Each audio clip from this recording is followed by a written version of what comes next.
Okay. We're ready to go. You ready, Bubs? Oh, hold on. Let me give Bubs a second. Sorry. Facebook Live, right?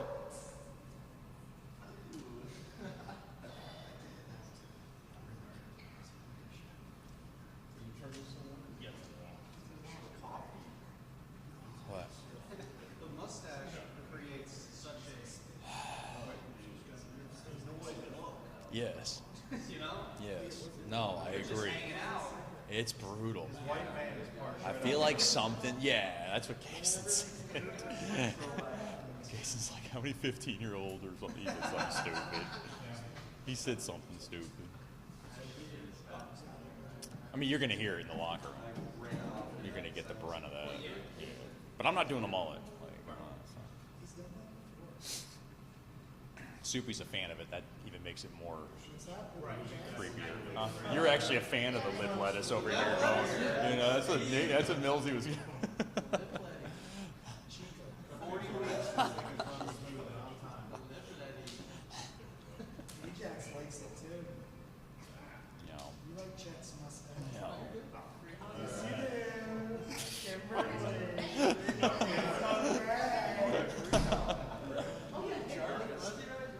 Ready to roll? Good? Okay. Good afternoon, Mudbugs fans. Welcome to an edition of our Shreveport Mudbugs Media Luncheon. Mudbugs coming off a tough weekend last weekend, dropping a 4-1 decision on Friday and dropping a 5-1 decision on Saturday. They trail the best-of-5 series now 0 games to 2. Mudbugs in their NAHL era 10-3 in elimination games, 5-1 in elimination games played here at George's Pond. This Friday will be a 7-11 puck drop, and there's all kinds of scenarios everybody's been asking me. If the Mudbugs win Friday, then the game will be on Saturday. Game 4 will be on Saturday, 7-11. Those tickets will go live about 10 to 15 minutes after the conclusion of Game 3. Then if the Mudbugs win Game 4, they'll play a decisive Game 5 on Mother's Day, Sunday at 7:15 back in Oklahoma City. So 3 games potentially in 3 nights. Mudbugs hoping to get that far and extend that series as best they can. Here to talk about last weekend's series against Oklahoma and this weekend's series coming up against Oklahoma, it's Mudbugs head coach Jason Soupy Camp. Questions for Coach? Coach, obviously in position both games going into the third period to have a good outcome. Now that we're, 3 days removed, what do you view as the biggest issues that came out of the third period? Just, we got a little undisciplined, I think, in the third period Saturday night. But even though we were undisciplined, we didn't execute our penalty kill. Just lack of execution. Both nights, I just don't think we were hard enough to play against. We were right there, then we weren't, then we were right there. And you give these guys enough chances to score, they're gonna score. And we gave them enough chances. Chet talked about it, how resilient you guys have been, 10-3 in elimination games, but it feels like the last 2 years you guys have been building these calluses. You have the bad start last year, you overcome it. You almost forced a Game 5 last year in the first round. You overcome the first round deficit this year. You have to feel like that is something that has given you some confidence, I guess, going into this do or die situation. Yeah, we've been here before, not that it's not a big deal, because it is, there's pressure there and all that, but again, this is why we play the game. You're going to be up in some series, you're going to be down. That's life as well. So it's just a part of life, and we're playing a sport, and we got to make sure we can handle it mentally, physically. Just all we can do is prepare ourselves the best we can, and then go out and try to execute our game plan. And again, hopefully it's good enough. Sometimes you can be the better team and prepare better, and everything you do is right. But in the end, it's just not enough to win a hockey game. But that's what we have to do. We have to prepare. We have to go out and execute. We have to work. We just have to put everything out there on Friday night, and hopefully it's good enough to get us a big win. As far as being down 0-2, desperation time, sometimes that builds that energy or whatever, but sometimes it also leads to mistakes. How do you think this team kind of handles desperation? Well, I expect us to handle it professionally and like the mature young men that they are. We practice the same way. We're doing the same video. you know, nothing's changed. Game plan hasn't changed. It's nothing's changed at all. We just got another game Friday night, and it just so happens we got to win it if we want to continue to play this year. And I'm not ready for the year to end, and I'm sure they're not either. You get this close, you know, it's you don't want it to end when you're this close. It almost makes it seem not worthwhile if, you know, but you get this close, you're gonna put everything out there, and I just expect our guys to do that. Go ahead. Opens up to figure out offensively. Well, they can come at you with four lines, and they've got a great mix of skill and work. You know, they play a good systematic game to their strengths, and their power play is really good. You know, so they're just hard to stop. They got a ton of goals this year, and it's been a consistent thing for them. And when you're consistent at something all the time, it's hard to stop it. You know, but it's our job to do that. If we can't stop it, then our season's going to end Friday night. But again, I love our guys. I love our team. I love our compete. All we can do is go out there and do our best to stop it. What do you learn each time you face these guys, especially in 8 previous matchups during the regular season? Well, I think it's a lot of the same things. You know, it's just, man, we gotta bear down here, bear down there. You know, I don't want to get into specifics, but their power play killed us on Saturday night. You know, and it can't happen. Their ability to score in bunches, you know, killed us Friday night, and really killed us both nights. But once they get one, it's hard to stop them from rolling, and I guess that's the biggest obstacle. Maybe, you know, once they get one, you got to be able to come back and answer with some good shifts and try to shut them down, and then if they happen to get another one, you got to do it again. You know, it's you know, you just got to try to stop that momentum from building, and we got to try to bury ourselves. We've had some chances, you know, we just they're blocking a lot more shots than we are right now, and so a lot of our shots aren't even getting to the net. Even though there's some grade A opportunities, they're laying out and doing everything they can to get their body in front of shots, and they've done a great job with it so far, and they're up 2-0 because of it. So led me into this one. You have 10 goals in basically what's amounted to 9 playoff periods. You can't score if you don't shoot, but you said they have been great at blocking shots. When time and space is so restricted in the postseason, especially, what is the key to getting shots through? Well, as the shooter, you got to change the angle of the shot. You have to be able to. If I see Mr. Tim Fletcher in front of me and I'm about to shoot a puck, I got to be able to see where he's at, and whether I push, I pull, you know, try to get a different angle, pass, you know, around it, skate around it. You just got to have the poise to be able to find a way to get that shot through. Sometimes it's not even getting the shot on net, it's just getting it past that first wave and getting it to around that net front area, and maybe it bangs off something and finds its way through, or bounces around and you get second, third cracks at it. So that's really, you just have to be heads up and try not to put it into their shin guards. Obviously, if you're facing me, you're up Crab Creek already. Yeah, that's right. So there's that. But in your history, you know, being down back against the wall, what did you kind of depend on mentally to kind of get you focused as a player to say, okay, you know, this is not going to happen, not on my watch, not today? Yeah, just sticking to the routine. You know, you don't want to change anything dramatically or drastically. Just stick to your own game plan as a player, your routine, and whatever you do leading up to the Friday night's game, you know, the days before, the day of, it's just the same. You know, you're not preparing to win a championship on Friday night. You're preparing to hopefully go out there and put your best game out there, and hopefully it's enough to win a game. So that's, again, all you can do no matter what the circumstance. Do you believe, and I'm not trying to put excuses out there for you, but was fatigue a factor in either one of those games? And now that you have a full week of rest just like they do you expect that to not be a factor? No, I don't think it was a factor. You know, I feel like we did what we could do to give our guys the proper amount of rest, and we came out and we were with them. You know, shot wise, whatever you want to look at, the score was 1-1 going into the third both nights, and we were right there. The goals they scored had nothing to do with fatigue. It was just breakdowns, and that's what it boils down to. We were rolling 4 lines, and guys had enough in the tank.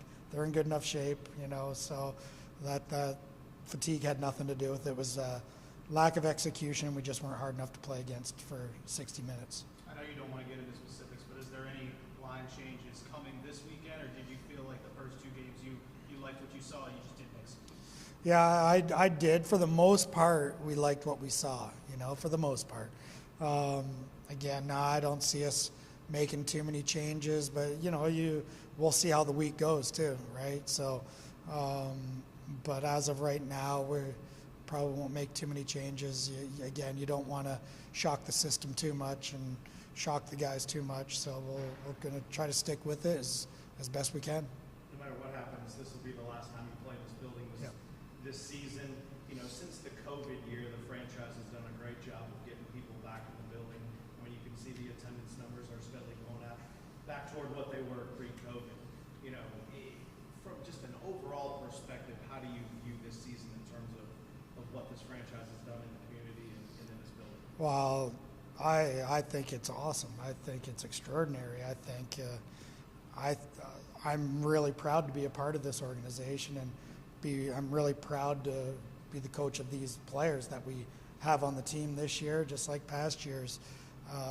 Our staff works tirelessly off the ice. You know, they're here all the time.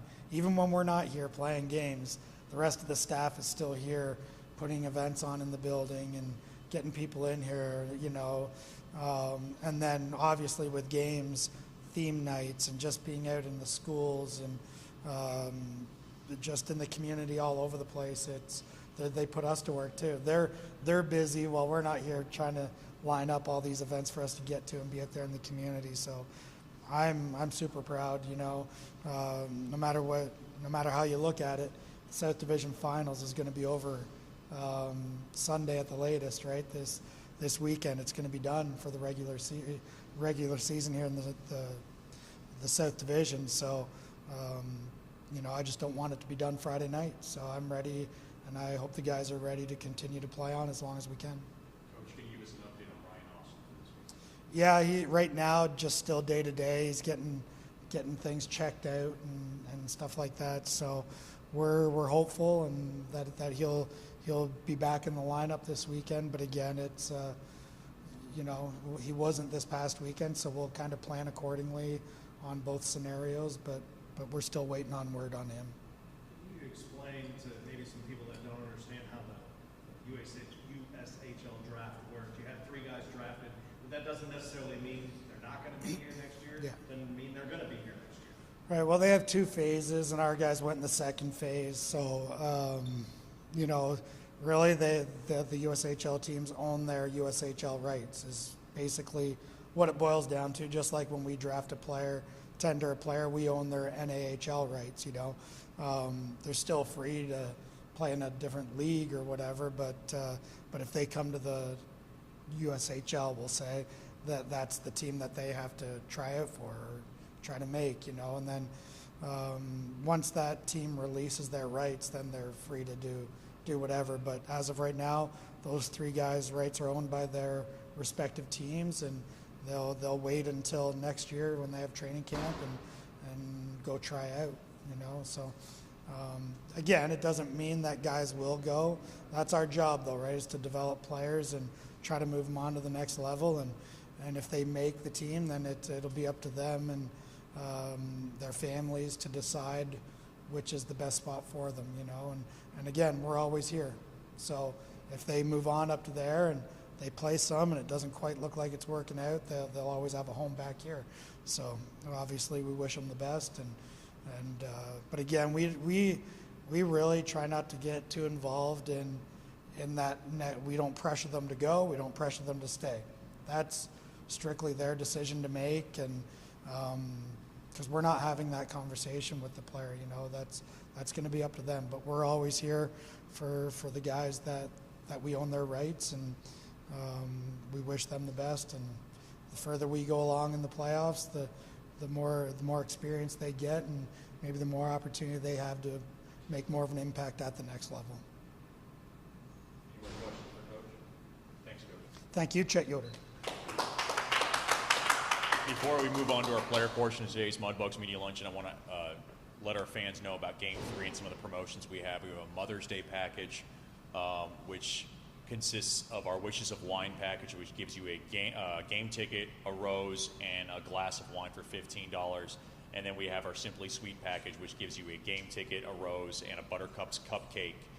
Today is the last day to lock those tickets up, so give us a call at 318-636-7094 or email Kimberly Jacks, Kimberly@mudbugshockey.com. Also want to remind our fans about the 4 for $44 deal, 4 game tickets, 4 pizza slices, and 4 Coke products.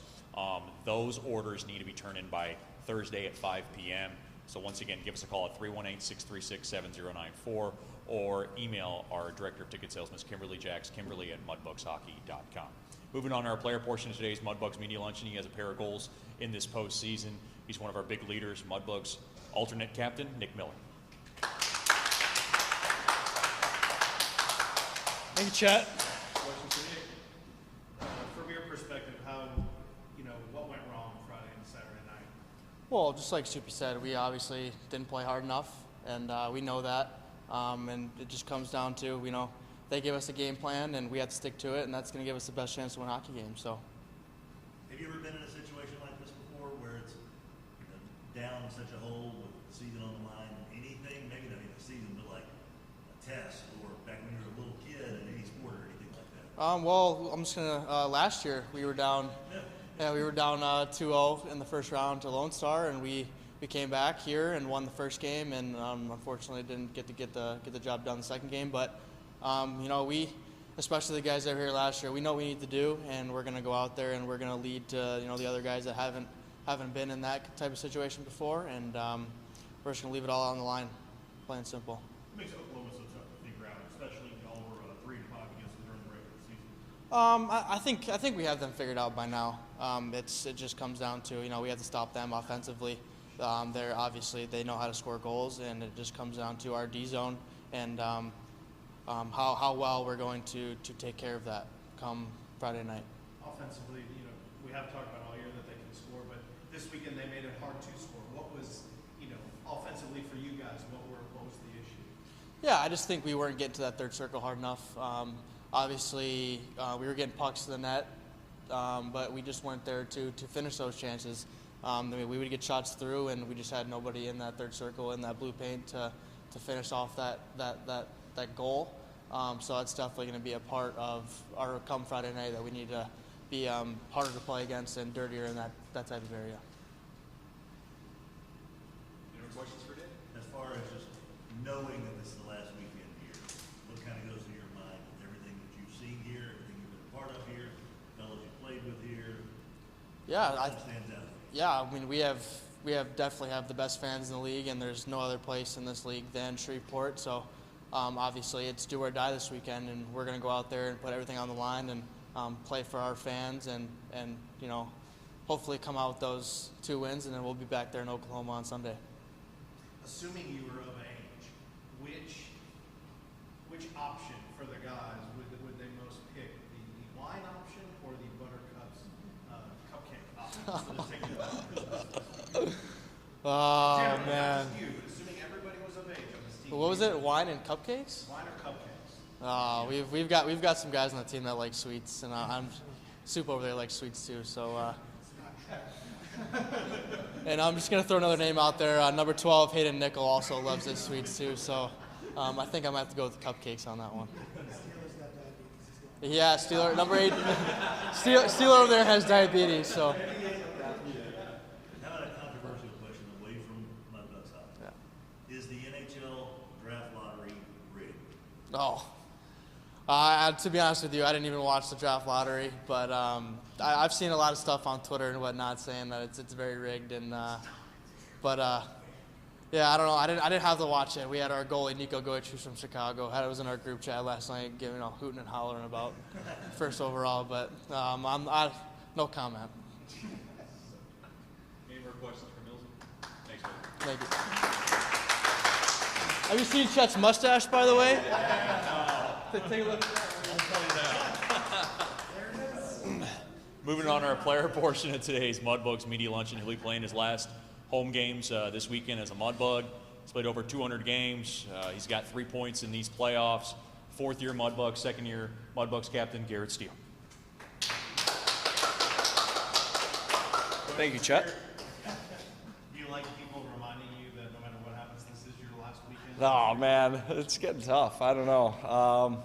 No, I mean it's a great reminder of what I've been through here and what I still have left on the table here. I still get to go out there and play a hockey game Friday night, and that's what I'm just most excited about.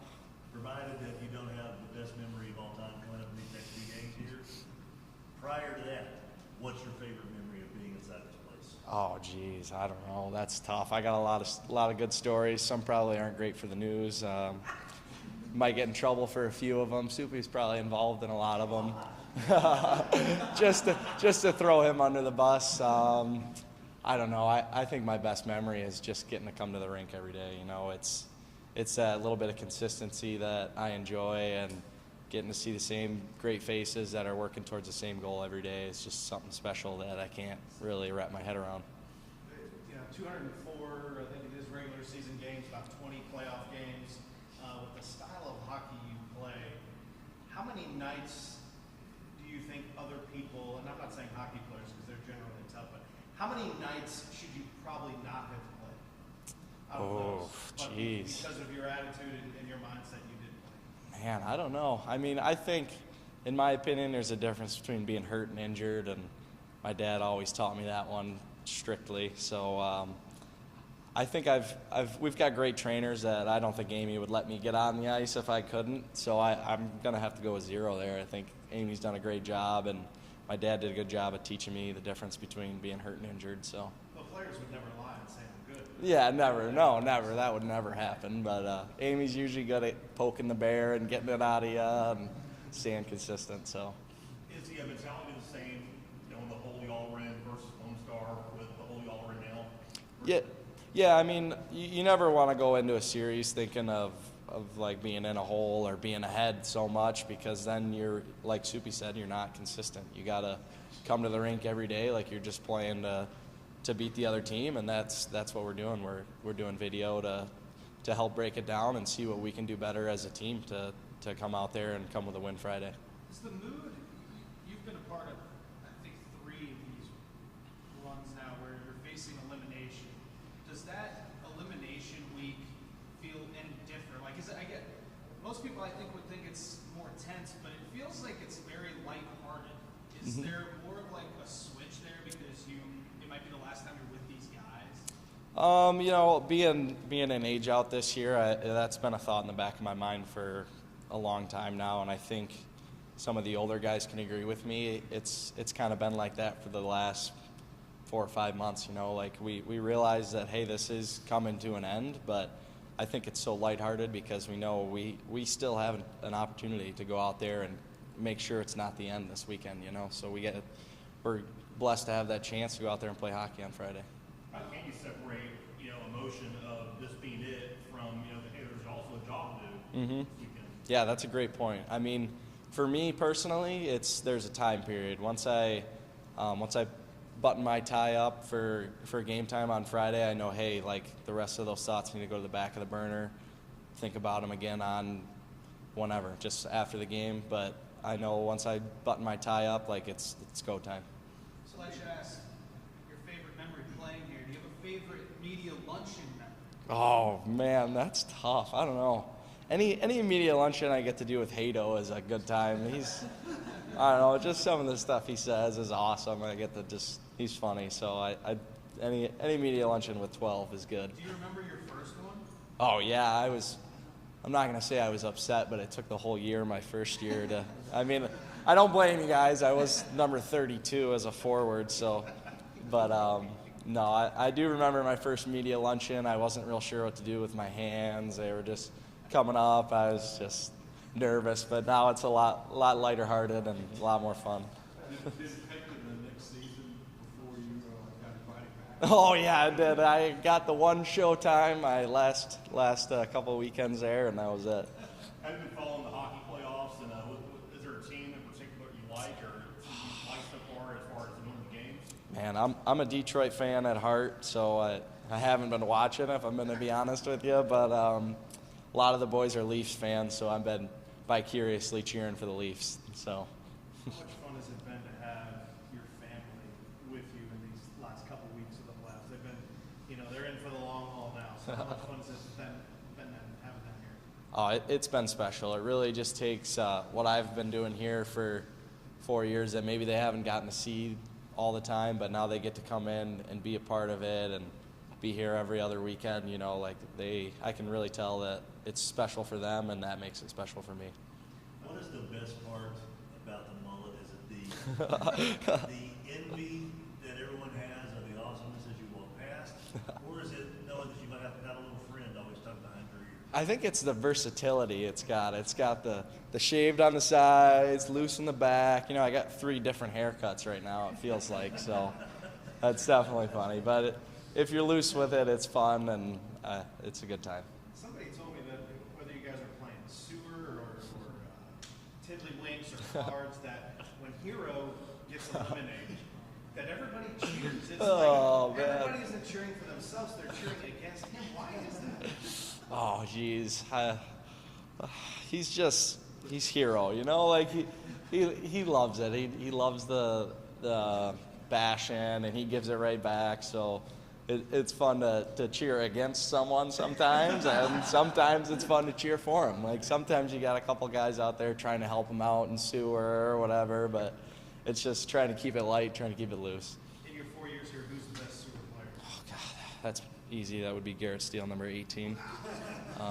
I can have about everyone in the locker room attest to that one. So I'm going to go with myself on that answer. Any more questions for Steve? Awesome. Thank you, Chet.